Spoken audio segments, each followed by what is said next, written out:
Hi there. So mindfulness is not meditation. And so don't be scared of it because it was scary to me as a used to call myself a Christian.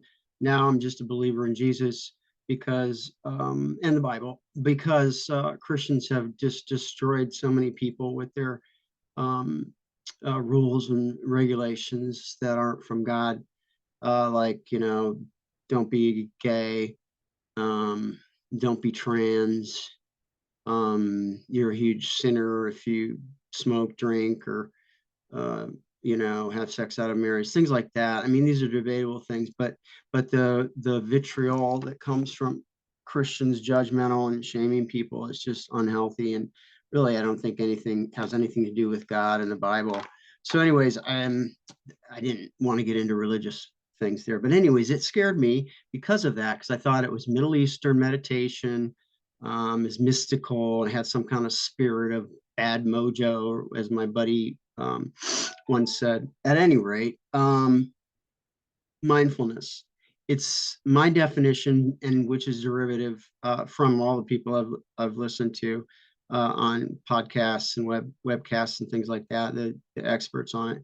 Mindfulness is just being noticing what's going on with you in the moment without judgment. Let me elaborate. Um, so right now, I'm just going to be mindful, and I'm going to feel what's going on in my body. I'm a little bit agitated because of the subject. It just angers me that people, especially people with closed minds, like Christians, um, but all of us have closed minds. We're self-protective of things that are strange and new. So let me not judge you or those people that don't, can't see the value in mindfulness. So I'm agitated. I'm just going to let that be. Feel it for a minute. Feel it for a second. It feels kind of warm in my body. Again, mindfulness is noticing what's going on with you, but a lot of it is noticing what's going on in your body. Um, Keep in mind that the body senses things around you. It has nothing to do with your spirit or spirituality. Your body has natural defense mechanisms and is always sensing the world around you, whether it be smell, touch, taste, hearing. You hear a loud noise, you go, did you think that you were going to do that? No, it's a natural response. If you see a dangerous dog when you're walking through the neighborhood and you didn't know that dog is barking, it's a huge dog, you're going to go like that. You're going to tense up. It's your body defending yourself. So I'm going to notice that I'm agitated. Is it worthwhile to be agitated? Not at all. So I'm going to throw it out. I'm going to toss it out. Now, a lot of times, if you're like stuck in a fear response, fight, flight, or fright, if you've had severe trauma or any kind of trauma that's stuck with you in your body's always on alert, always hypervigilant. You can't think rationally because the amygdala, the seat of fear and emotion, and the hindbrain, the limbic system is based in emotion and these autonomic responses in your body, and your prefrontal cortex, the seat of logic, they don't connect. When your body is in fright, fight, or flight, your mind, your not mind, but your logic center is offline. You don't connect because your body senses danger. You're going to protect yourself. Okay, so you're in emotion. So I felt that, but it's not. But if, let's say, you're triggered by people talking loud, which I am because my family is so loud, but really my dad was so loud. He was kind of an angry guy. He's a beautiful man. Please, if you know me and you know my dad, he's revered by everybody. Everybody loved my dad, but he was an angry man. And he would sometimes bark. And if he raised his voice, it was frightening to me. Just a little extra volume was frightening to me. And I was a little kid, and even a big guy, a man. It still frightened me. That was a natural defense response, but it's stuck in my body. It's stuck as an imprint in my brain. So when I hear somebody talking loud, I get scared.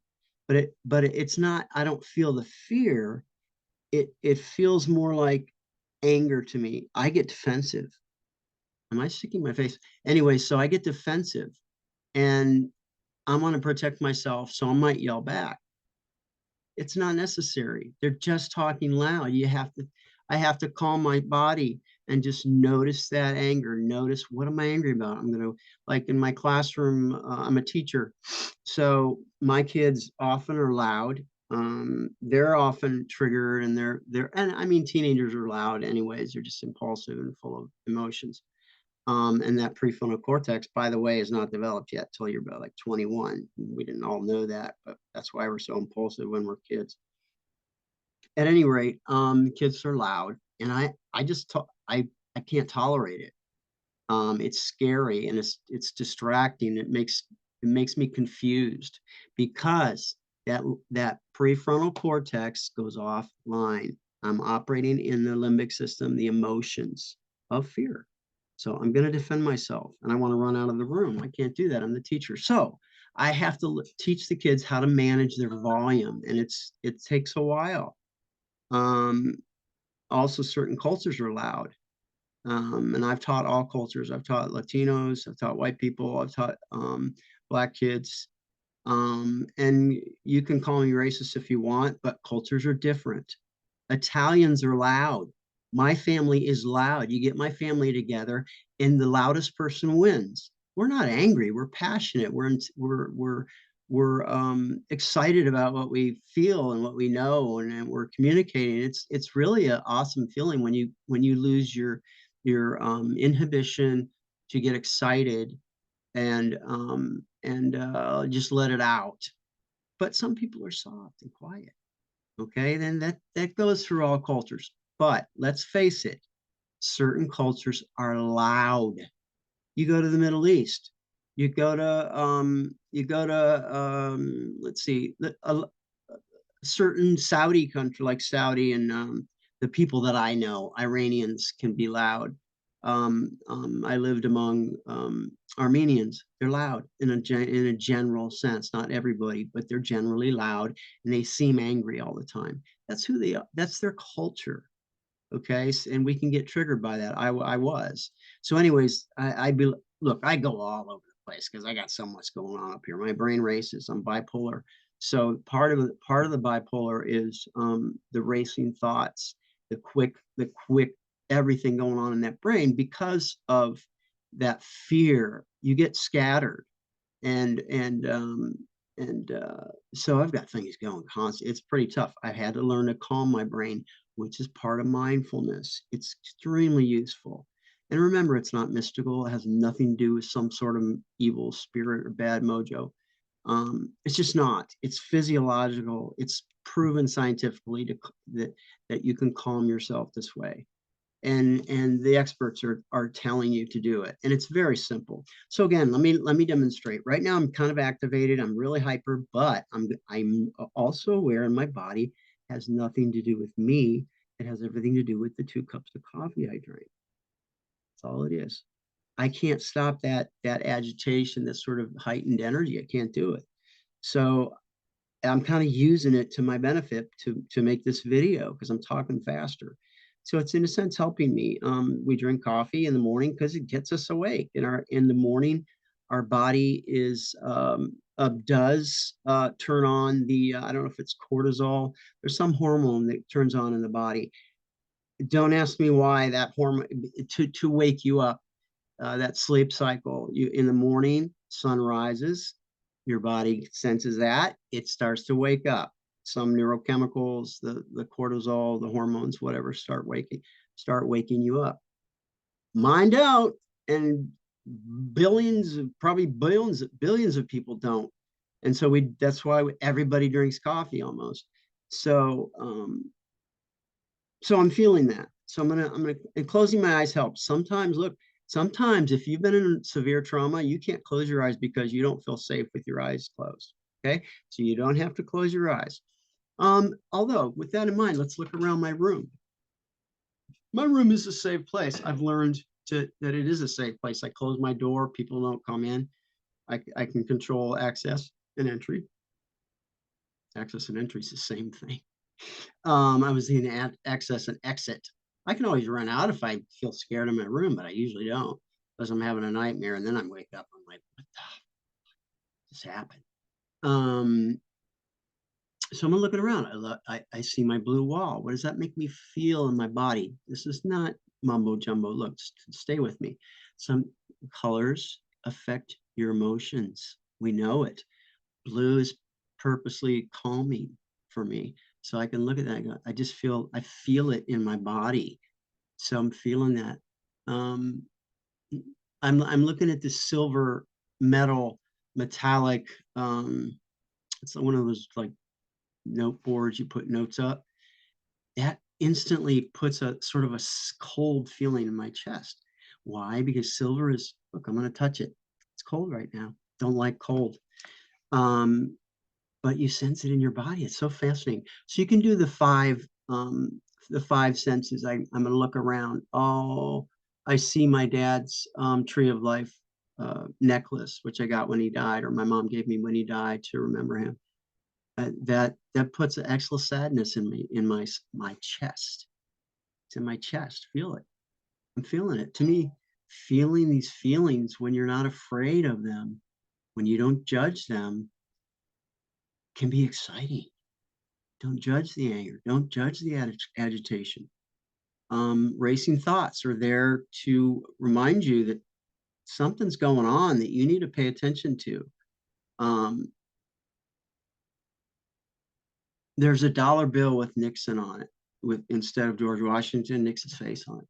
It's just disgusting because of who Nixon was to our country and what he did. So that's not a good feeling, but I'm going to feel it anyways. Let's see what else. The door is a fake wood, but it looks like wood. Well, it's probably balsa wood. It's really cheapo wood. So I'm going to look at that. I'm going, the door is protective. I feel that. Let's see what else. So let's think. What do I hear? I hear the clock ticking. Feel that. Somehow that's comforting me. Don't know why. Yet I think it's from my childhood. Always hearing a clock, that second hand moving. Maybe it's just a sense that I'm alive because time, I can sense time moving. Now, for some, you might find that frightening. Time is moving. I'm not getting done what I need to do. I should not be sitting here like right now. There's so much I could be doing right now that might be more productive. But for me right now, this is the most productive thing I could do because I'm helping you. Hopefully, I wouldn't do it if I didn't think I was. What do I feel? I already felt the silver. Now I'm feeling the cold wood desk. Just sit with that for a minute. Feel, what do I feel in my body?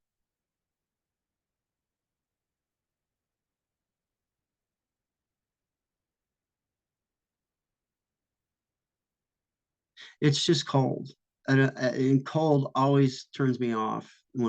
Interesting phrase, turns you off. It slows your body down. You go outside, your body slows down. Why? To conserve energy so you could survive. It's all physiological. It has nothing to do with mumbo jumbo, scary spells and stuff like a lot of people feel. Let's see. So see, feel, touch, hear, already did hear. Smell. Let me smell real quick. Close my eyes because I can do it better. Concentrate. Funny thing is, I can't smell much because I have a cold, but I notice it. There's a beauty and there's a power in noticing what's going on with your body. It just says, I'm alive. I'm here and I'm okay. That's another phrase you can say to keep you mindful, to kind of keep your brain calmed. I'm alive. I'm here right now. I'm alive. I am alive. I can see, hear, feel, touch. Is there another one? Um, no one's coming at me with a knife. I'm in a safe room. I'm okay. And you calm yourself.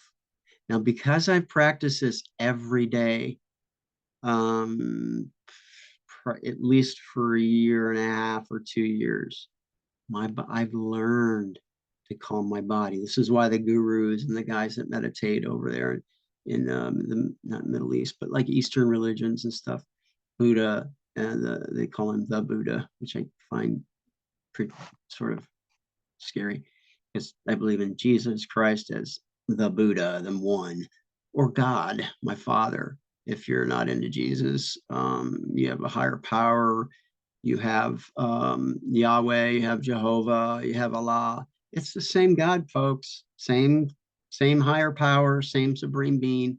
You may not attribute to him the same qualities that I do. You may be afraid of him, like he's going to punish you, which I think Muslims often do, wrongly, when Christians often do as well. We're just geared towards that punishment or reward because we were raised with, if you do this, you're going to get spanked or hit or punished in some way. So it's painful. So we think of God as this vengeful, angry person. Now he can be angry sometimes. He's angry all day long, says the Bible, but not necessarily directed at you. Um, but he's angry, I think, at wrong things, at things that hurt us. And I think that's more, so the anger is based more on love. You're doing something that's hurting you. You're smoking. I'm not judging you for smoking. Smoking has its place. I'm not even saying that, but smoking hurts your body. We all know it. So God might say, that might be why people say don't smoke and they make a religion out of it. If you smoke, you're bad. You're not bad if you smoke. You're calming yourself. It's a chemical. If that's the case, then you're bad because you drink coffee. That's a chemical and it either calms you or gives you energy. So let's not be stupid. Um, what else? I don't even know where I was going with this, but um, so what else? Sight, touch, smell. Oh. Okay. So I've learned to calm my body. I've learned to calm. I'm very peaceful right now. In my body, and I do have a sense of peace in my soul because I'm reconciled with God, and in a way that I trust Him for my life and for my soul. I've trusted him to forgive me for my failings and my wrongdoing, which I do a lot, because I got flaws, unfortunately. But he says when we are weak, he is strong. So weakness is not necessarily a bad thing either. Now what I'm doing, I'm going like this. Look at, why am I doing this? Because I'm anxious. I'm anxious because I'm talking about myself and my weakness, maybe because I'm talking about fear. Um, but I'm noticing it, so I'm going to take specific effort. And what you can do when you start juggling your leg, or shaking your leg, which I used to do constantly when I was a kid or a teen or a young adult, you're like, it amps you up, and your whole body. Just do it once. Do it. Shake your leg. Shake it real fast. It gets you, it wakes you up. It wakes your body. It puts you on alert. It's not good for you to do that all the time. But my body's sensing danger, so it's giving me some adrenaline, some of that cortisol to get me ready for defense. Don't need it right now, so I'm going to deliberately go. I notice it. I feel that's fright. To calm myself now, and I can do it instantly. You will not do it instantly necessarily at first. It's like going to the gym.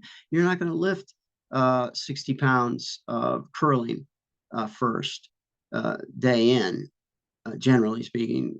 That's about what I can curl, maybe 70. Um, you're going to have to do it starting with 10 pounds. Can you do 100 push-ups right now? No, you start with 5. Maybe you can do 25, because you've already conditioned your body for a certain amount of strength. So mindfulness is a practice of a habit and a conscious effort. You will train your body. I'm so much more calmer than I ever was, and you could see it in me. I'm wondering sometimes if I look sleepy. Part of that is the depression I suffer with bipolar, but most now the effect is of the mindfulness. So do this. Put your hands on your, this is another little technique. You do it any time of the day if you have access to your thighs. You can even do it standing. So I like to sit. I keep my back high up in the chair. And this is not something I created. This is something taught to me by the experts. So I sit my butt's on the chair. I feel my butt in the chair. I feel my hands on my thighs. I notice what I'm feeling. You sit straight up. A straight posture is not just good for your where you're back physically, it's also good to, it tells your body you're erect. It gives you more strength, a sense of strength. If you slump, try slumping. How do you feel? Do it. How do you feel? I feel down. I feel depressed. I'm very aware of my emotions. You may not feel that. Just remember, I'm an empath, so I feel everything deeply. But you should feel that you. If you put your heads in your hands, feel that. It's sad. I feel sad. What you do with your body affects your body. So, hands on the thighs. Closing my eyes. Notice my hands are warm on my thighs. I notice my thighs. I can feel the shape of my thighs. I feel my pants kind of hugging my thighs. Feet on the floor, flat on the floor. Why? Because you feel the power of the floor. You're grounded. Mindfulness and grounding go hand in hand. They hold hands. They're like pals, lovers almost, if you want to get that deep. Okay, feet on the ground. I feel that strength, like a tree. I'm rooted. I'm not going anywhere. I'm not going to fall off somewhere. Taking deep breaths. Breath is so important. You can breathe all day long. Conscious breathing. Breathing physiologically affects the rest of your body. If you're breathing shallow, do it. Guess what? You're going to start panicking. That's your body's natural defense system. There's nothing wrong with that. It's completely normal and useful in a time of danger. So I'm going to calm my body by breathing very slowly and notice it. Do it with me. Breathe in real deep, real slow through your nose. Slowly out through your mouth. I even make a sound. Some people don't, but I like to. It helps me. Oops.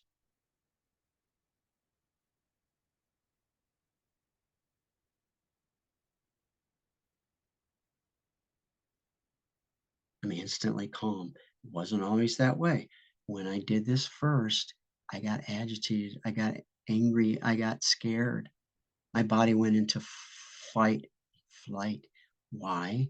Because my body was stuck in trauma. The trauma response is fight, flight, or flee.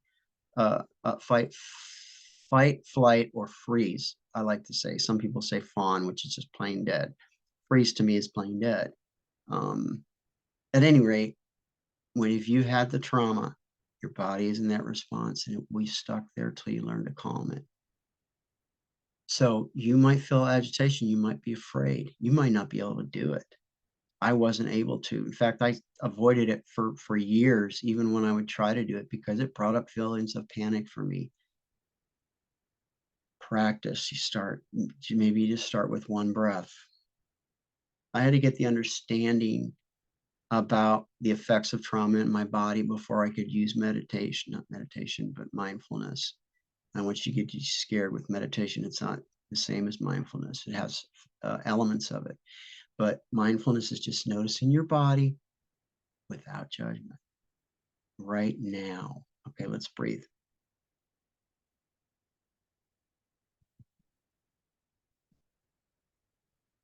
Notice what's going on in your body. Okay, now look, if you feel agitated, if you're scared, let it be. Feel it. It's not going to kill you. Feel it.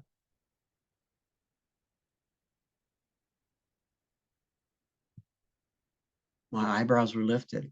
I noticed that. Relax my face. Relax your face. My hands were tense. Why? I don't know why. Doesn't really matter. I just notice it. Putting my hands, releasing the pressure, the tension out of my hands. Feel the breath rise and fill your throat, fill your lung.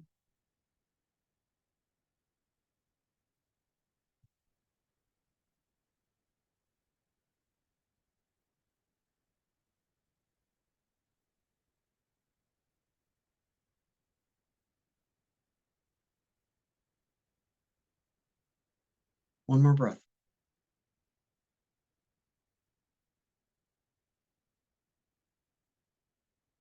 Let your shoulders relax. Let's keep doing this. There's other things you might be helpful. Let your shoulders relax. Let your jaw relax. Let the skin of your face relax. Let's keep breathing.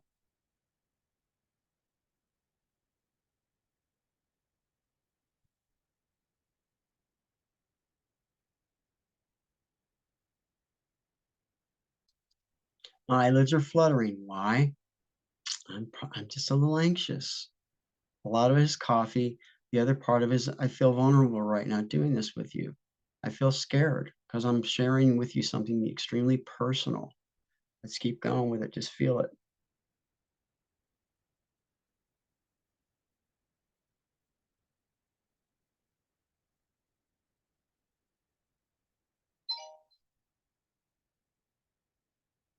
I don't know if you heard that, but my clock alarm went off and it made me jump a little bit inside. Why? Because it alerts me to something I have to do. I don't want to forget it. It scares me that I might forget it. Just momentary. But it also got me a little adrenaline, like gave me a little energy. You got to do this, Paul. But I don't have to do it right now. So I can let that go.